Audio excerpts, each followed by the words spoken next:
Boot Bhavani માનું વ્રત દર બુધવારે થતું આ તમામ મનોકામના પૂર્ણ કરતું વ્રતની વિધિ તથા વાર્તા સાંભળો દ્રષ્ટિ પટેલ સાથે સનાતન સંદેશના માધ્યમથી।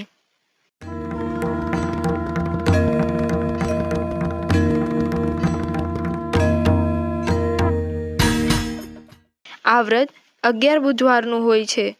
કોઈ પણ ઉત્તમ માસના પ્રથમ બુધવારથી આ વ્રત શરૂ કરવું। કારતક અને ભાદરવા માસમાં આ વ્રત ચાલુ ન કરવું।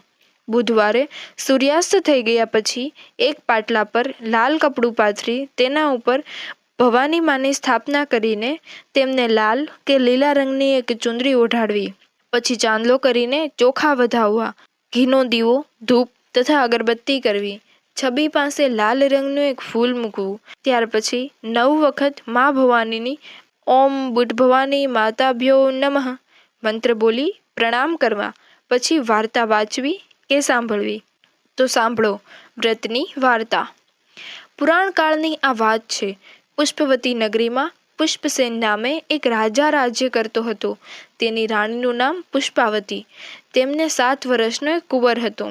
પુષ્પાવતી ધાર્મિક વૃત્તિની સ્ત્રી હતી। તેનાથી વિપરીત પુષ્પસેન ધર્મમાં કે પ્રભુ ભક્તિમાં જરા પણ રસ ન હતો। એ એક અભિમાની રાજા હતો। સત્તાના મદમાં છકી ગયેલ રાજા હતો। તે વ્રત જપ તપમાં જરા પણ વિશ્વાસ ન ધરાવતો હતો। તે માનતો હતો કે જે કંઈ પણ થયું છે યા થઈ રહ્યું છે તે બધું જ ભાગ્યના આધારે જ થાય છે। જ્યારે રાણી પુષ્પાવતી માનતી હતી કે ઈશ્વરની લીલા વગર પાંદડું પણ હલી શકતું નથી। આથી બંનેના વિચારોમાં જમીન આસમાનનો ફરક હોવાથી બંનેને બનતું નહીં। એક દિવસ પુષ્પાવતીની સખી તુલસી મળવા માટે આવી ત્યારે પુષ્પાવતી રાણીએ પોતાની દુઃખભરી કહાની તેને કહી સંભળાવી। આ દુઃખમાંથી બહાર નીકળવા માટે કોઈ ઉપાય બતાવવા માટે કહ્યું। ત્યારે તુલસી બોલી, બહેન તું ચિંતા ન કરીશ, હું તને બુટ ભવાની માતાના વ્રતની સલાહ આપું છું। વ્રત શ્રદ્ધા અને વિશ્વાસથી દર બુધવારે એકટાણા કરજે, માં સૌના સારાવાના કરશે। તુલસીએ વ્રતની સંપૂર્ણ વિધિ કહી સંભળાવી પછી પોતાને ઘેર ચાલી ગઈ। બુધવાર આવતા જ રાણીએ વ્રતની શરૂઆત કરી। વિધિવત માની સ્થાપના કરી, ધૂપ દીવો ને પૂજન કર્યું। અચાનક જ એક દિવસ રાજા મહેલ પર આવ્યો। રાણી તો ખુશ થઈ ગઈ। તે મનોમન બુટ ભવાની માનો ઉપકાર માનવા લાગી। રાજા ઢોલીએ બેઠો ને આખા ઓરડામાં ધૂપની ખુશ્બુ આવી રહી હતી। આથી રાજા બોલ્યો, આટલી બધી ખુશ્બુ શાની આવે છે? રાણીએ રાજાનો હાથ પકડીને પૂજાના ઓરડામાં લઈ ગઈ અને પ્રસાદ આપતા સઘળી વાત જણાવી। અભિમાનના મદમાં છકેલું આ રાજા સાંભળતા જ ક્રોધિત થઈ ગયો ને બોલ્યો, બંધ કર આ બધા તારા વ્રત જપના પાખંડ। આ બધો બકવાસ છે। આપણને શું દુઃખ છે? હું વ્રતમાં માનતો જ નથી। અને હા, તારી દેવીમાં તાકાત હોય તો ભલે મારા સુખને છીનવી લે। રાણી આ ગર્વમાં અંધ બનેલ રાજાના આવા વચનો સાંભળીને ધ્રુજી ઉઠી। તે બોલી, જગત જનની માટે આવા કડવા વણ ન કાઢો મારા નાથ। આ બધી તેમની કૃપાથી જ આપણી પાસે જાહો જલાલી છે। તમે પૂજા ન કરો કોઈ વાંધો નહીં, પણ આવા કટુ વચનો બોલો નહીં। માની માફી માંગી પ્રસાદ ગ્રહણ કરી લ્યો। આમ કહીને રાણીએ પ્રસાદ આપવા હાથ લંબાવ્યો, પણ અભિમાની રાજાએ રાણીના હાથને ઝાપટ મારી હડસેલી દીધો।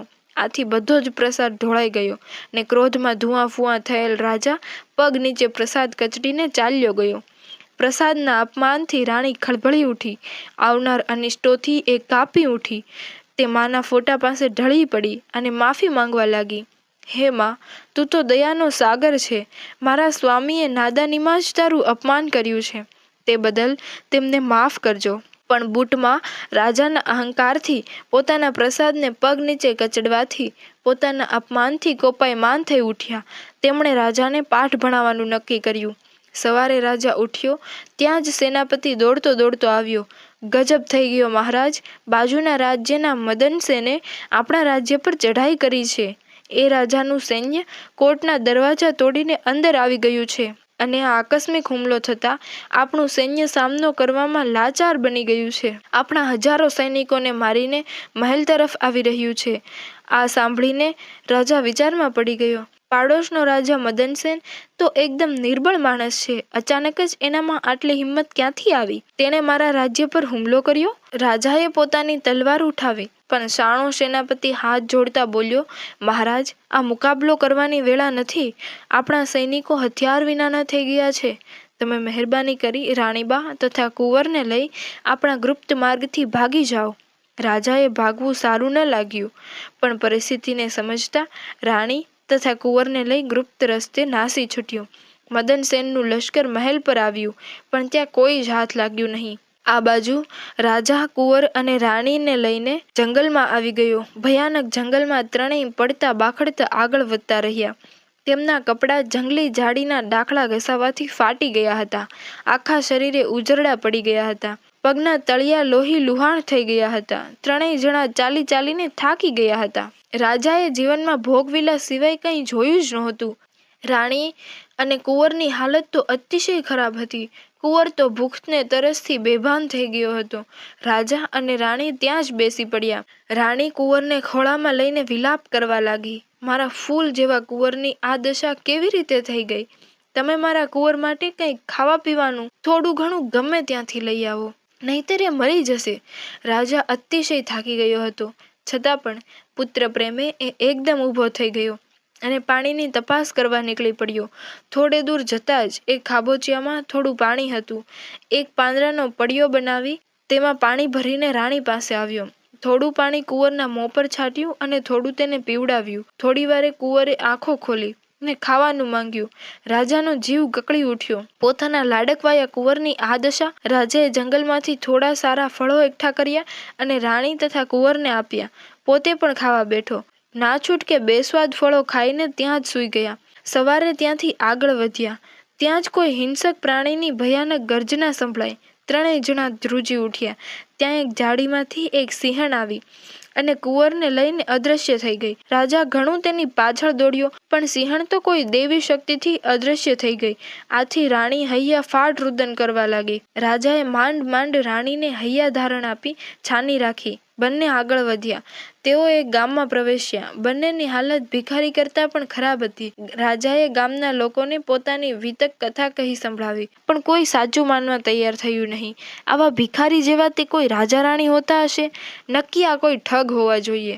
અને થોડી ઘણી દયા આવતા ગામના લોકો રાજા રાણી ભિખારી હોય તેમ થોડું રોટલો શાક આપી ગયા. રાજાનો આત્મા તો કકળી ઉઠ્યો. હું કેવો બળ્યો રાજા! લોકો મારું નામ સાંભળતા જ ધ્રુજી ઉઠતા, અને આજે મને ભિખારીની જેમ રોટલો આપે છે. તેનું સ્વમાન ઘવાયું. પણ એથી શું વળે? પેટમાં આગ લાગી હતી. સ્વમાનની પરવા કર્યા વગર જ વાસી શાક રોટલા ખાઈ ગયા. ત્યાંથી રાજા રાણી આગળ વધ્યા. જ્યારે ભૂખ લાગે ત્યારે ભીખ માંગીને પેટની આગ ઠંડી કરતા. આમ કરતા કરતા તેઓ એક મોટા નગરમાં આવી ગયા. હવે કુદરતનું કરવું અને એક બુટલેગરે આ નગરમાં ધાડ પાડી. એ લૂંટારાનો ચહેરો અસલ પુષ્પસેન રાજા જેવો જ હતો. રાજા રાણી નગરમાં ફરતા હતા. ત્યાં જ એક સિપાહીની નજર એમના પર પડી. રાજા બિલકુલ લૂંટારા જેવો જ દેખાતો હતો. એટલે સિપાહીએ સેનાપતિને વાત કરી. સાંભળતા જ સેનાપતિ લશ્કરની ટુકડી લઈને આવ્યો ને રાજાને પકડીને નગરના રાજા સામે રજૂ કર્યો. અને રાજાએ થોડો પણ વિચાર કર્યા વિના પુષ્પસેન રાજાને કેદખાનામાં ધકેલી દીધો.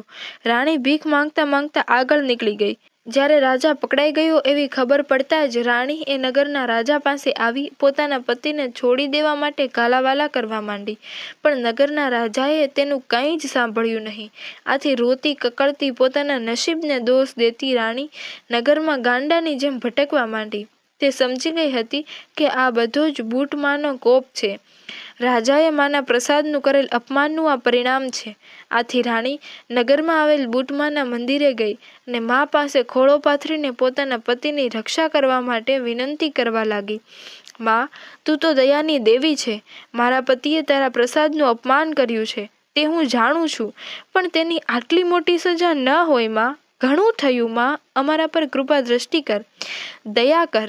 આમ વિલાપ કરતી રાણી માના મંદિરના ઓટલા પર ઢળી પડી ને ત્યાં જ આકાશવાણી થઈ, દીકરી, તારા ધણીએ સત્તાના મદમાં મારું અને મારા પ્રસાદનું અપમાન કર્યું હતું. એટલે એને પાઠ ભણાવવા માટે જ મેં આ લીલા કરી છે. હવે તું સાચી શ્રદ્ધા અને ભક્તિથી મારું વ્રત કરજે. તને તારું રાજ, પુત્ર અને પતિ પાછા મળશે. રાણી આકાશવાણી સાંભળીને જ ખુશહાલ થઈ ગઈ અને મંદિરના ઓટલે જ સૂઈ ગઈ. બીજા દિવસે બુધવાર હતો. રાણીએ પૂરી શ્રદ્ધાથી માનું વ્રત કર્યું. મંદિરે દર્શન કરવા આવનાર ભાવિકો તેને ભિખારણ સમજીને થોડું ઘણું દાન તરીકે આપી ગયા હતા. તેનો પ્રસાદ લાવી માને ધરાવ્યો. આ બાજુ કેદખાનામાં રાજાને સખત મજૂરી કરવી પડતી હતી. કંઈ ભૂલ થાય તો સિપાહી રાજાને ચાબુક મારતો હતો. એક વખતના રાજા પર સિપાહી ભયાનક જુલ્મ કરી રહ્યો હતો. થોડા દિવસ પછી રાણી રાજાને મળવા માટે કેદખાનામાં આવી. ત્યારે રાજાની હાલત જોઈ રાણી હૈયાફાટ રુદન કરવા લાગી. જોયું સ્વામી, માના પ્રસાદનું અપમાન કરવાનું પરિણામ. રાજા શું બોલે? તે તો એકદમથી લાચાર થઈ ગયો હતો. હા રાણી, આપણો રાજવૈભવ, આપણી જાહોજલાલી બધું જ ઈશ્વરના પ્રતાપે જ હતું. પણ હું સત્તાના મદમાં અંધ બની ગયો હતો. પણ આજે મારી આંખો ખુલી ગઈ છે. મારો તમામ અહમ ઓગળી ગયો છે. મારા કરેલા કાર્યોની સજા હું ભોગવી રહ્યો છું. સ્વામી, બુટ ભવાની તો પરમ દયાળુ છે. તેની દયાનો કોઈ પાર નથી. તે દુઃખહર્તા માની માફી માંગી લો, જરૂર કલ્યાણ થશે. રાણી, મારી ભૂલ હું કબૂલ કરું છું અને બુટ ભવાની માની સાચા દિલથી માફી માંગુ છું. હે બુટમાં, જાણીએ અજાણીએ તમારો અપરાધ કર્યો છે. મને માફ કર માં. હવે મારાથી આ દુઃખ સહન નહીં થાય. રાજાને સાચા દિલથી પસ્તાવો કરતા જોઈ રાણી ખુશ થઈ ગઈ. તે રાજાને હિંમત અને આશ્વાસન આપી પોતાને રહેઠાણે પાછી આવી.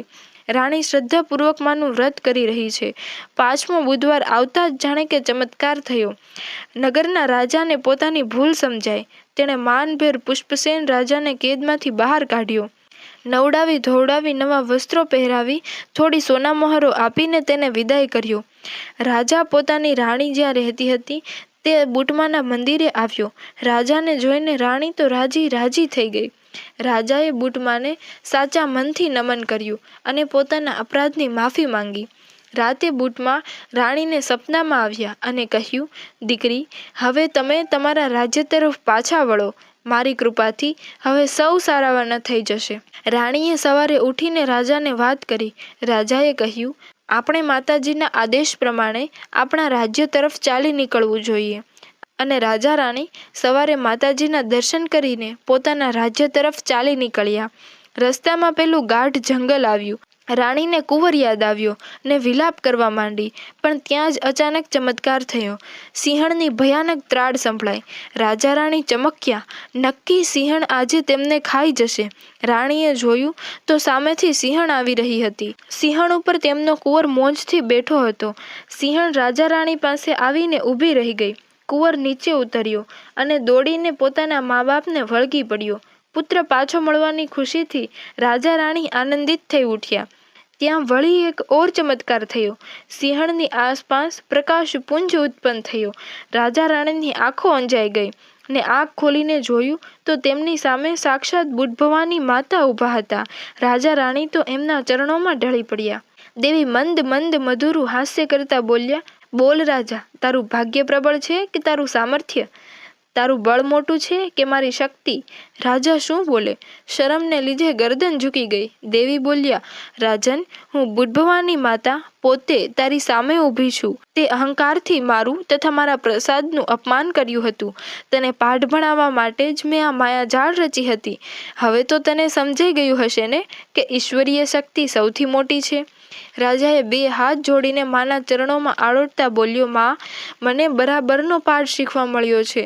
મારો ગર્વ, સત્તાનો મદ સઘળું ઓગળી ગયું છે. તમારી શક્તિને હું સ્વીકારી લઉં છું. મને માફ કરજો માં. રાજા, તારી આ રાણી ઘણી ધર્મપ્રિય સ્ત્રી છે અને આજે તું એના જ કારણે જીવતો રહી શક્યો છે. હવે પછી ક્યારેય સપનામાં પણ અભિમાન ન કરતો. પ્રજાના સુખ દુઃખનો ખ્યાલ કરજે. હું હંમેશા તારી સાથે જ હોઈશ. આમ કહી માં અદૃશ્ય થઈ ગયા. રાજા રાણી પોતાના નગર પુષ્પવતી પહોંચી ગયા. હવે શું કરવું? મદનસેન રાજા તેમના લોહીનો તરસ્યો હતો. પણ ભવાની માનું નામ લઈ તેઓ નગરમાં દાખલ થયા. પ્રજાજનો પોતાના રાજા રાણીને જોઈને ખુશખુશાલ થઈ ઉઠ્યા. તેમનો જય જયકાર બોલાવ્યો. એટલી વારમાં ત્યાં મદનસેન રાજા પણ આવી પહોંચ્યો. તેમણે રાજાને ભેટી પડતા બોલ્યો, બુટમાના કહેવાથી મેં તમારું રાજ્ય જીતી લીધું હતું. નહીતર હું ક્યાં ને તમે ક્યાં. લો આ તમારું રાજ્ય. આજથી તમને પાછું સોંપું છું. મારાથી કોઈ ભૂલચૂક થઈ હોય તો માફ કરજો. રાજા સારો વાર અને શુભ ઘડી જોઈ ગાદીએ બેઠો. તેના મન અંતર સાફ થઈ ગયા હતા. એ બુટ ભવાની માનો સાચો ભક્ત બની ગયો હતો. બીજા દિવસે બુધવાર હતો. રાજાએ ધૂમધામથી માના વ્રતનું ઉજવણું કર્યું. ત્યાર પછી રાજા રાણી અને કુંવર સુખ ચેનથી રહેવા લાગ્યા. હે બુટ ભવાની માં, અરણેજવાળી માં, જેવા તમે રાજા રાણીને ફળ્યા તેવા સૌને ફળજો. આવી અનેક રસપ્રદ કથા વાર્તા સાંભળવા હમણાં જ ચેનલને સબસ્ક્રાઈબ કરો, લાઈક કરો અને શેર કરો. જય ભગવાન.